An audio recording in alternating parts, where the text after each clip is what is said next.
Depois que o coração se parte, muita gente faz a pergunta errada. Pergunta: como eu faço para esquecer? Mas essa não é a pergunta mais importante. A pergunta mais importante é: como eu volto a viver sem ficar emocionalmente deitado no chão? Como eu volto a respirar sem esse peso constante? Como eu volto a sentir prazer nas coisas simples? Como eu volto a dormir sem a mente me arrastando para o mesmo lugar? Como eu volto a ser eu mesmo? Se parece que uma parte de mim se perdeu nessa história, é aí que começa a reconstrução de verdade, porque superar não é apagar uma pessoa como se ela nunca tivesse existido. Superar não é fingir que não doeu. Superar não é postar força enquanto por dentro tudo continua em ruínas. Superar não é ganhar no orgulho. Superar não é provar para ninguém que você está bem demais. Superar na vida real é outra coisa. É voltar a habitar a própria vida. É recuperar território interno. É impedir que a dor continue sendo o centro em torno do qual todos os seus dias giram. E isso não acontece de uma vez. Acontece em camadas. A primeira camada da reconstrução é esta: aceitar que a cura não virá do mesmo lugar de onde veio a ferida. Essa é uma verdade difícil, porque uma parte da mente insiste em acreditar que o que feriu também pode salvar, que a explicação, a mensagem, o retorno, o pedido de desculpas vai salvar, ou que uma conversa final vai salvar. Às vezes, isso nunca vem. E mesmo quando vem, nem sempre cura. Muita gente perde meses esperando que alguma coisa de fora reorganize o que foi quebrado por dentro. Mas a reconstrução real começa no momento em que você entende: eu não posso mais depender daquilo que me abalou para voltar a ter chão. Isso é duro, mas é libertador, porque enquanto a sua paz estiver terceirizada, você continua emocionalmente amarrado. Se a sua paz depende da volta, você não está livre. Se a sua paz depende da explicação perfeita, de ser escolhido novamente reconhecendo seu valor, você não está livre. Reconstruir-se é começar a trazer para dentro de si aquilo que antes estava entregue na mão de outro. E isso começa com um gesto que parece simples, mas é enorme: parar de alimentar a ferida. Aqui muita gente se confunde, porque acha que sentir dor é a mesma coisa que alimentar dor. Não é. Sentir é inevitável por um tempo. Alimentar é um comportamento. Sentir é chorar, ter saudade, é ficar abalado e atravessar o luto. Alimentar é voltar sempre para o mesmo gatilho, é reabrir a mesma cena, é acender a mesma fantasia, é visitar o mesmo perfil, é sustentar a mesma esperança sem base, é continuar oferecendo à mente exatamente o material que a mantém presa. A reconstrução começa quando você se pergunta com honestidade: o que eu continuo fazendo que mantém essa ferida aberta? Talvez seja o celular, conversas antigas, imaginar reencontros, pedir notícias para os amigos, romantizar o que passou. Talvez seja alimentar a fantasia de que tudo ainda pode voltar a ser como antes. Enquanto isso continuar acontecendo, a mente não entende que precisa se reorganizar. Ela entende o contrário, que ainda deve permanecer em estado de espera. Por isso, curar um coração partido exige limite. Limite com os gatilhos, impulsos, com interpretações, com acesso ao que te desregula. Muita gente chama isso de frieza, mas em muitos casos, isso é cuidado. Você não é fraco por se proteger e nem imaturo por criar distância. Quem está tentando atravessar uma tempestade não precisa provar coragem, ficando parado no meio do vento. Precisa encontrar abrigo, estabilizar o corpo e recuperar direção. Essa é a segunda camada da reconstrução: dar ao corpo condições de sair do estado de colapso. Porque um coração partido não bagunça só a emoção. Bagunça a fisiologia, o sono, o apetite, a energia, a concentração e o ritmo dos dias. E muita gente tenta se curar só com pensamento, só com reflexão, só com vídeos, só com frases, só com entendimento. Mas continua mal dormindo, mal comendo, ficando isolada, paralisada e sem rotina. Só que a mente não se reorganiza bem num corpo em desordem. Se você quer reconstrução real, precisa tratar o básico como parte do tratamento emocional.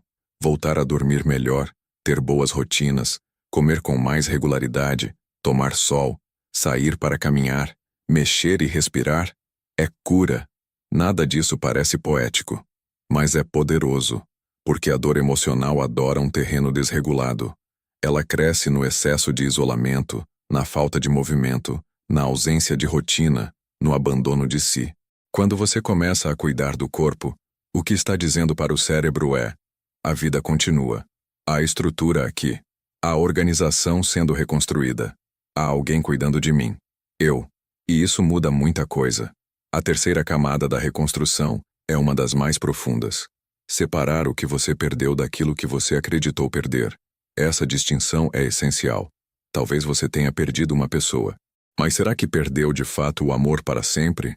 Ou a chance de felicidade? Será que perdeu de fato sua capacidade de se conectar ou de viver algo bonito de novo? Nem sempre. Só que, no auge da dor, a mente mistura tudo. Ela transforma uma perda real em uma sentença absoluta. A relação acabou. E a mente traduz: ninguém vai me amar assim de novo.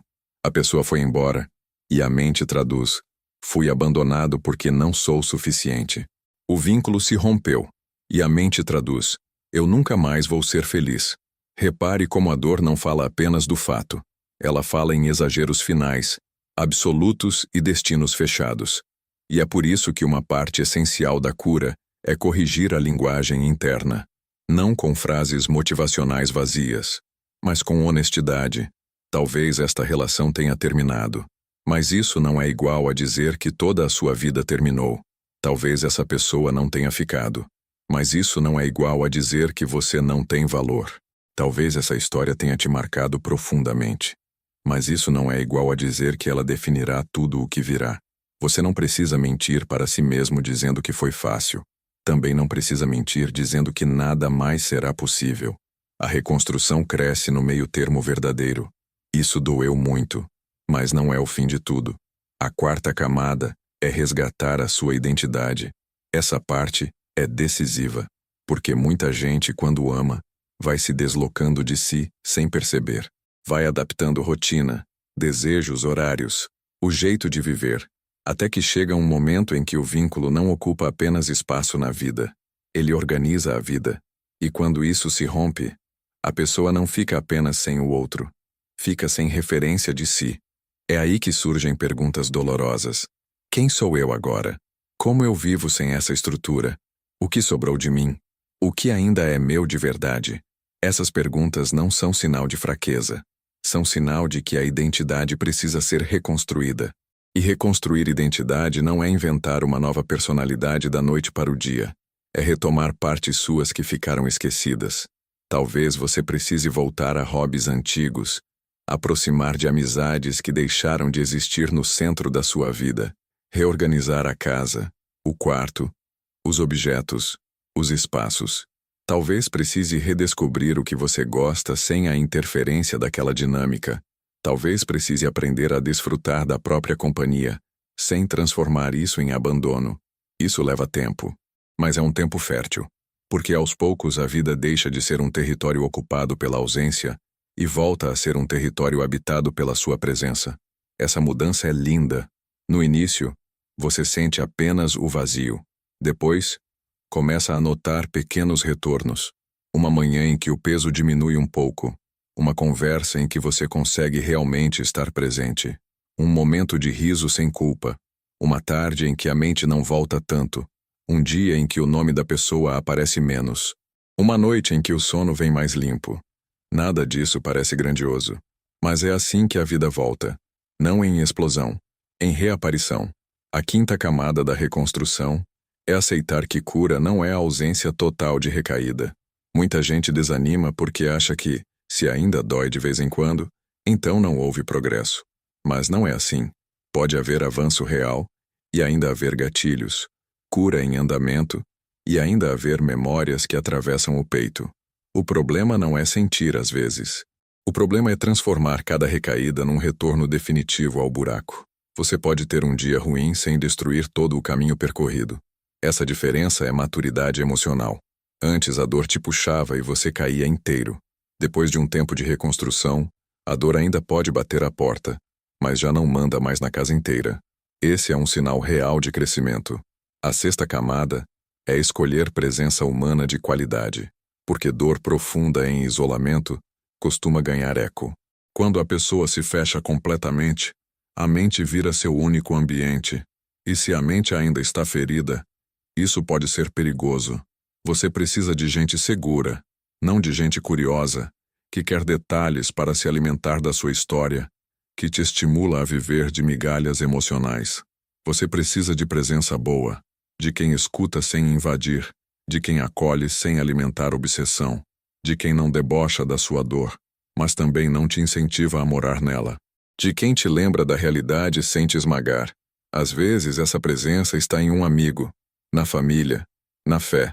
Há dores que precisam de silêncio, mas há curas que precisam de testemunho.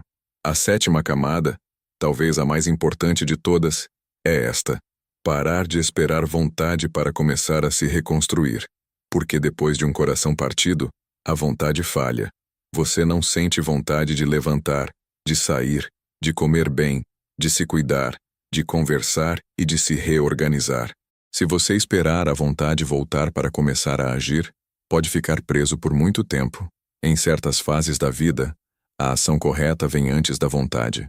Você se levanta, toma banho, caminha sem querer. Você respira fundo, organiza o quarto, responde alguém sem querer.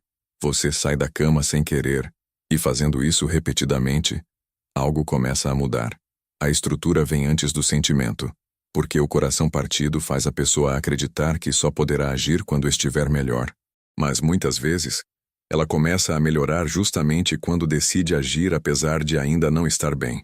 Não é fingimento, é disciplina de sobrevivência. É dizer: eu não vou deixar que esse momento decida por completo o meu destino.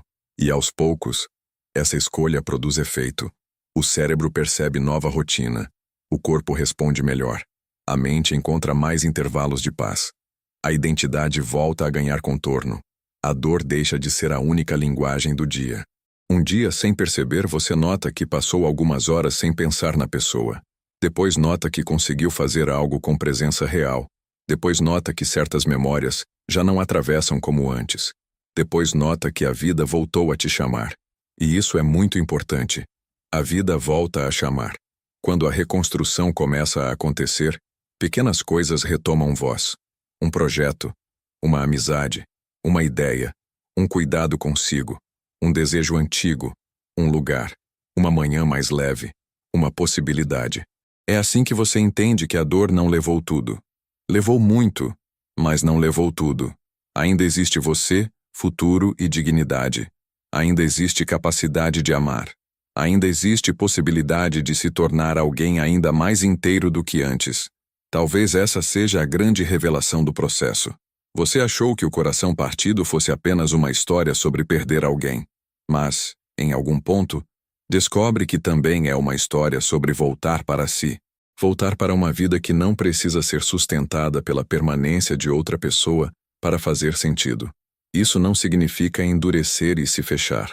Não significa virar alguém incapaz de amar. Significa aprender a amar sem desaparecer de si mesmo e sem entregar o eixo de sua existência. Aprender a sentir profundamente sem fazer da outra pessoa o único lugar possível de paz. E essa é uma cura muito mais bonita do que simplesmente esquecer alguém. Então, se hoje o seu coração está partido, eu quero que você guarde isto. Você não precisa acordar amanhã completamente curado. Não precisa provar força. Não precisa acelerar o processo por vergonha. Mas precisa começar. Começar a se proteger, a cortar o que te puxa para trás, a cuidar do corpo. Começar a corrigir as mentiras que a dor contou. A dor pode ter entrado sem pedir licença, mas a reconstrução precisa da sua participação. E aqui está a verdade final desta série. Um coração partido pode despedaçar a maneira como você vinha vivendo, mas não tem o poder de encerrar aquilo que você ainda pode se tornar. Você não está acabado, está apenas ferido, e pessoas feridas podem se reconstruir, com recaídas às vezes, com lágrimas às vezes, com dias cinzentos às vezes, mas podem. E talvez um dia você olhe para trás e perceba algo que hoje parece impossível, que aquela dor que quase te desmontou por inteiro não foi o fim da sua vida, foi o começo de uma volta profunda para si mesmo,